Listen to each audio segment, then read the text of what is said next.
जय हिंद दोस्तों। आज हम शुरू करने जा रहे हैं क्लास 12 का क्रैश कोर्स।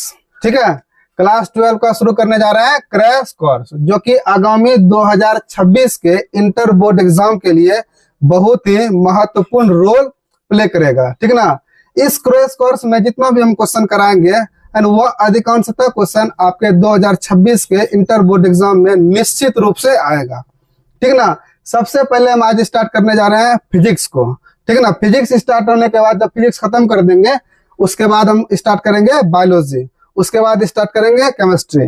एग्जाम तक जो है ना आपको पूरा कवर करा दिया जाएगा। ठीक ना। तो सबसे पहले हम समझते हैं प्रकाश के अपवर्तन से आप क्या समझते हैं। आज का सबसे पहला सवाल है प्रकाश के अपवर्तन से आप क्या समझते हैं। देखिए समझिए, जैसे मान लीजिए यहाँ कोई पहला माध्यम है और यहाँ दूसरा माध्यम है। ठीक ना। जब प्रकाश पहला माध्यम से दूसरे माध्यम में प्रवेश करेगी तो क्या इसका जो मूल पथ है उसकी दिशा तो ये है ना। तो सवाल मेरा ये है, क्या इसी मूल पथ पर वह जाती रहेगी? तो इसका जवाब होगा नहीं। सबसे पहले हम इस बिंदु पर डाल देते हैं अभिलंब। इस पे क्या डाल दिए? अभिलंब। ठीक है ना। तो इस मूल पथ से ये क्या होगी? हट जाएगी, अर्थात विचलित हो जाएगी। ठीक ना। इसी घटना को कहते हैं सर प्रकाश का अपवर्तन। क्या कहते हैं इसको? प्रकाश का अपवर्तन। अंग्रेजी में कहा जाता है रिफ्रैक्शन ऑफ लाइट। जब प्रकाश की किरण एक माध्यम से दूसरे माध्यम में प्रवेश करती है तो वह अपने मूल पथ से अर्थात मूल रास्ते से विचलित हो जाती है। इसी घटना को कहते हैं प्रकाश का अपवर्तन। क्या कहते हैं इसको? प्रकाश का अपवर्तन। यही लिखे, समझिए। जब प्रकाश की किरण एक माध्यम से दूसरे माध्यम में प्रवेश करती है तो वह अपने मूल पथ से विचलित हो जाती है। इसी घटना को प्रकाश का अपवर्तन कहते हैं। ठीक है ना। अब हमको एक बात बताइए, अगला सवाल देखते हैं। पहले अगला सवाल देख लेना, ऊपर कीजिए थोड़ा सा। देखिए अगला सवाल है प्रकाश के अपवर्तन का मूल कारण क्या है ना। आप ये बताइए, ये सवाल ये कह रहा है कि जब प्रकाश एक माध्यम से दूसरे माध्यम में पहुंचा तो ये अपने मूल रास्ते से क्यों हट गया, है ना। इसी को पूछा गया प्रकाश के अपवर्तन का मूल कारण क्या। देखिए जैसे मान के चलिए यहाँ पे जो है, यहाँ मान लीजिए जल है यानी कि पानी है। ठीक है। उसके बाद यहाँ मान लीजिए हवा है ना। जल में प्रकाश की चाल होता है 2.25 गुना 10⁻8 मीटर प्रति सेकेंड, अर्थात 2,25,000 किलोमीटर प्रति सेकेंड। एक सेकेंड में 2,25,000 किलोमीटर। ठीक है। और हवा में जो है प्रकाश की चाल होता है 3 गुना 10⁻8 मीटर प्रति सेकेंड। अब हमको बताइए, जब प्रकाश जल से हवा में जा रहा अर्थात एक माध्यम से दूसरे माध्यम में जा रहा तो जो इसका चाल है ये क्या हुआ? बदला कि नहीं बदला, है ना। यही जो चाल बदला यही प्रकाश के अपवर्तन का मूल कारण है। तो इसको कैसे लिखेंगे? जब प्रकाश की किरण एक माध्यम से दूसरे माध्यम में प्रवेश करती है तो उसकी चाल क्या हो जाती है? बदल जाती है। यही प्रकाश के अपवर्तन का मूल कारण है। ठीक है। अब उसके बाद आप समझते हैं हम लोग तीसरा सवाल। तीसरा सवाल है सर प्रकाश के अपवर्तन के कितने नियम है लिखे हैं। तो देखिए प्रकाश के अपवर्तन के 2 नियम है ना। इसको समझने से पहले इस पिक्चर को फिर से एक बार समझिए। देखिए ये प्रकाश की आने वाली किरण है, ये प्रकाश की आने वाली किरण है। इसको कहा जाता है आपतित किरण, इसको कहा जाता है आपतित किरण। ठीक है। उसके बाद इसको कहा जाता है अपवर्तित, इसको मिटा देते हैं। ठीक ना। इसको कहा जाता है अपवर्तित किरण, इसको कहा जाता है अपवर्तित किरण। हो गया। ये जो आपतित किरण है और ये क्या है? अभिलंब। आपतित किरण और अभिलंब के बीच बने कोण को कहते हैं आपतन कोण, दिखाते हैं आई से। और ये हो गया अभिलंब, अभिलंब। ठीक है। उसका बाद ये हुआ अपवर्तित किरण और ये हुआ अभिलंब। इसके बीच में क्या बन रहा है? कोण बन रहा है। इस कोण को कहते हैं बाबू अपवर्तन कोण। क्या कहते हैं? अपवर्तन कोण। और दिखाते हैं आर से। कैसे दिखाते हैं? आर से। आपतित किरण दो माध्यमों को अलग करने वाली सतह के जिस बिंदु से टकराती है उस बिंदु को कहते हैं आपतन बिंदु, उसको कहा जाता है आपतन बिंदु। ठीक है।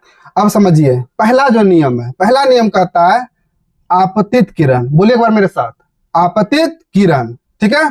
उसके बाद दूसरा है अपवर्तित किरण, और आपतन बिंदु पर डाला गया अभिलंब, तीनों एक ही तल में यानी कि एक ही समतल में होते हैं, ठीक ना। यही प्रकाश के अपवर्तन का पहला नियम है, यही लिखे समझिए, आपतित किरण, अपवर्तित किरण तथा आपतन बिंदु पर डाला गया अभिलंब तीनों एक ही समतल में होते हैं, ठीक है ना।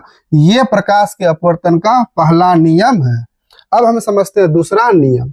सुनिए, दूसरा नियम समझने से पहले हमको ये बताइए, आप लोगों ने साइन का नाम सुना होगा, है ना। इसे हिंदी में ज्या कहते हैं, हिंदी में कहते हैं ज्या, हिंदी में क्या कहते हैं, ज्या।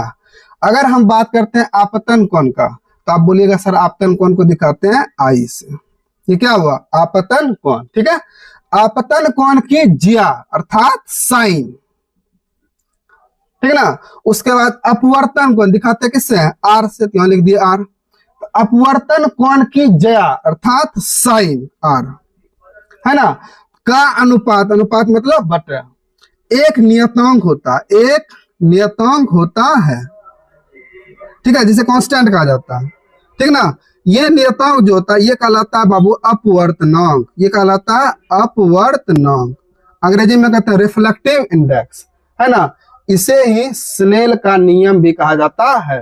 यही नियम प्रकाश के अपवर्तन का दूसरा नियम है। तो इसको कैसे बोलेंगे, तो सबसे पहले बोलेंगे इसको थोड़ा सा और अगर सजा के बोलना है तो बोलेंगे एकवर्णी प्रकाश के लिए आपतन कोण की ज्या, आई का मतलब आपतन कोण इसकी ज्या, तथा अपवर्तन कोण की ज्या का अनुपात, बटे का मतलब हुआ अनुपात, एक नियतांक होता है जिसे अपवर्तनांक कहते हैं। और पैराग्राफ चेंज करके लिख देंगे, इसे ही स्नेल का नियम कहा जाता है, ठीक ना। इसको लिखे, देखिए क्या लिखे, एक वर्णी प्रकाश के लिए आपतन कोण की ज्या अर्थात साइन आई तथा अपवर्तन कोण की ज्या अर्थात साइन आर का अनुपात एक नियतांक होता है जिसे अपवर्तनांक कहते हैं, है ना। इसी को ऊपर में लिखे हैं, थोड़ा सा ऊपर कीजिए, साइन आई बटा साइन आर बराबर एक नियतांक, जिसे क्या कहते हैं, अपवर्तनांक। इस अपवर्तनांक को म्यू या एन से रिप्रेजेंट करते हैं, म्यू या एन से रिप्रेजेंट करते हैं। इस सवाल को पूछने का एक तरीका तो ये हो गया, आपको पूछ देगा प्रकाश के अपवर्तन के कितने नियम है, लिखे हैं, तो आपको दोनों नियम लिखना होगा, ठीक है। लेकिन कभी कभी क्या पूछ देता है, इसी को स्नेल के नियम को लिखे हैं। अगर आपको स्नेल का नियम पूछेगा ना, तो प्रकाश के अपवर्तन का जो दूसरा नियम है केवल वही लिखना, अर्थात आपको ये लिखना है, एकवर्णी प्रकाश के लिए आपतन कोण की ज्या तथा अपवर्तन कोण की ज्या का अनुपात एक नियतांक होता है जिसे अपवर्तनांक कहते हैं। पैराग्राफ चेंज, इसे स्नेल का नियम कहा जाता है, ठीक है ना। आपको जैसे सवाल पूछेगा उसी हिसाब से आपको जवाब देना। अगला सवाल देखते हैं, देखिए ये दो बात समझ लीजिए, है ना। इतना डिटेल तो हम यहाँ पे नहीं बताएंगे, क्रैश कोर्स चल रहा है ना, वीडियो बहुत बड़ा हो जाएगा, बता रहे समझिए। जैसे प्रकाश को विरल है, विरल माध्यम, प्रकाश से विरल माध्यम है और नीचे क्या है, सघन माध्यम है। इसी का अपोजिट समझिए, इधर इधर सघन माध्यम है ना, और नीचे क्या है, विरल माध्यम है, नीचे क्या है, विरल माध्यम है। प्रकाश जब विरल माध्यम से सघन माध्यम में प्रवेश करेगी, है ना, ये हुआ अभिलंब, और इस बिंदु को बोले अभी आपतन बिंदु। इसका सर मूल रास्ता ये है, ठीक है।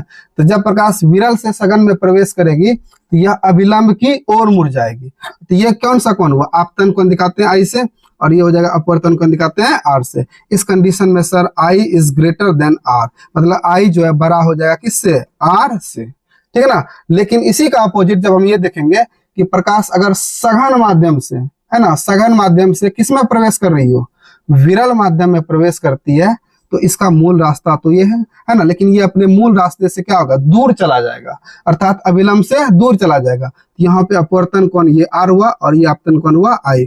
इस कंडीशन में sir I is greater than I, sorry R is greater than I, ठीक है। आर बड़ा जाएगा किससे, आई से। इसी चीज को हम यहाँ पे लिखे हैं, जब प्रकाश की किरण सघन माध्यम से विरल माध्यम में प्रवेश करती है तो वह अभिलंब से दूर हट जाती है। देखिए विरल से सघन में जा रही, इसमें यहाँ पे सघन से विरल में जा रही है तो अभिलंब से दूर, लेकिन जब प्रकाश की किरण विरल माध्यम से सघन माध्यम में प्रवेश करती है तो वह अविलंब की ओर आ जाती है। यहाँ पे देखिए विरल से सघन में आ रहा था अविलंब की ओर। ठीक है, अब नेक्स्ट सवाल हम लोग देखते हैं। ये सवाल इसको स्टार पॉइंट के दृष्टिकोण से याद रखिएगा, ठीक ना। अब समझते हैं अपवर्तनांक क्या है। अगला सवाल है अपवर्तनांक क्या है। देखिए अपवर्तनांक जिसे रिफ्लेक्टिव इंडेक्स कहा जाता है, इसको समझने से पहले एक जो है काल्पनिक संबंध देखते हैं। जैसे मान के चलिए कुतबा बराबर एगो सूत्र लिखे बिलैया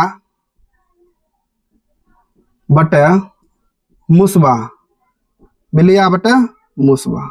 ठीक है, अगर आपको पूछे कुतबा किससे कहते हैं, आप यहां से स्टार्ट कीजिए।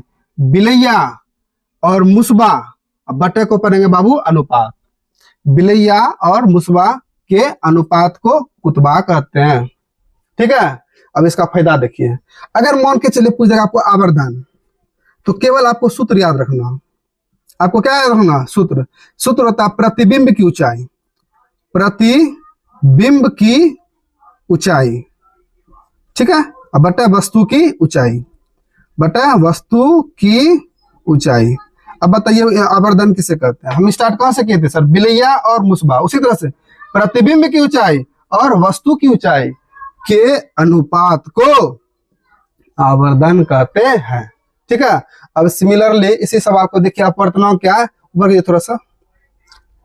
अपवर्तनांक बराबर सूत्र है निर्वात में प्रकाश की चाल बटे माध्यम में प्रकाश की चाल।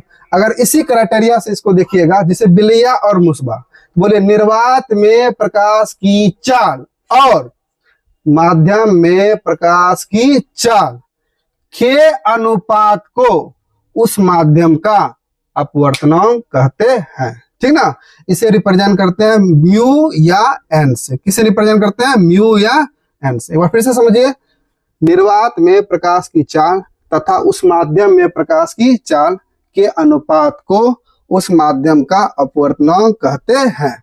इसको नीचे कीजिए थोड़ा सा, देखिए ये लिखे हुए हैं निर्वात में प्रकाश की चाल तथा किसी माध्यम में प्रकाश की चाल, इसको सही कर लीजिएगा, चाल है यहाँ पे, ठीक है, के अनुपात को उस माध्यम का अपवर्तनांक कहते हैं। ठीक है ना। अब नेक्स्ट सवाल देखिए, अगला सवाल है निरपेक्ष अपवर्तनांक तथा सापेक्ष अपवर्तनांक को परिभाषित करें। समझिए निरपेक्ष अपवर्तनांक और सापेक्ष अपवर्तनांक क्या हुआ। जैसे हम ये करें बाबू, ऊपर में हवा माध्यम, ठीक है, और नीचे है कोई अन्य माध्यम। उसके बाद इसका दूसरा जो कंडीशन हम मान लेते हैं, ऊपर कोई पहला माध्यम है और नीचे कोई दूसरा माध्यम है, लेकिन ना तो ऊपर ना ही नीचे हवा होना चाहिए। मतलब ऊपर भी हवा नहीं होना चाहिए और नीचे भी हवा नहीं होना चाहिए। इसमें क्या हो रहा है कि सर यहाँ पे कोई अन्य माध्यम आ सकता है, लेकिन ऊपर जो है हवा निश्चित रूप से होगा, हवा या निर्वात। ठीक है, अब समझिए, अगर प्रकाश हवा से किसी अन्य माध्यम में प्रवेश कर रही हो, ठीक है, हवा या निर्वात से प्रकाश किसी अन्य माध्यम में प्रवेश कर रही हो, तो वहां हवा के सापेक्ष में इस माध्यम के अपवर्तनांक को निरपेक्ष अपवर्तनांक कहते हैं। क्या कहते हैं? निरपेक्ष अपवर्तनांक कहते हैं। ठीक है, लेकिन अब समझिए सापेक्ष क्या हुआ। जब प्रकाश एक माध्यम से दूसरे माध्यम में प्रवेश कर रही हो, एक माध्यम से दूसरे माध्यम में प्रवेश कर रही हो, हवा को छोड़कर, हवा नहीं होना चाहिए, ठीक है, हवा को छोड़कर, ठीक है, तो किसी एक माध्यम के सापेक्ष दूसरे माध्यम के अपवर्तनांक को सापेक्ष अपवर्तनांक कहते हैं।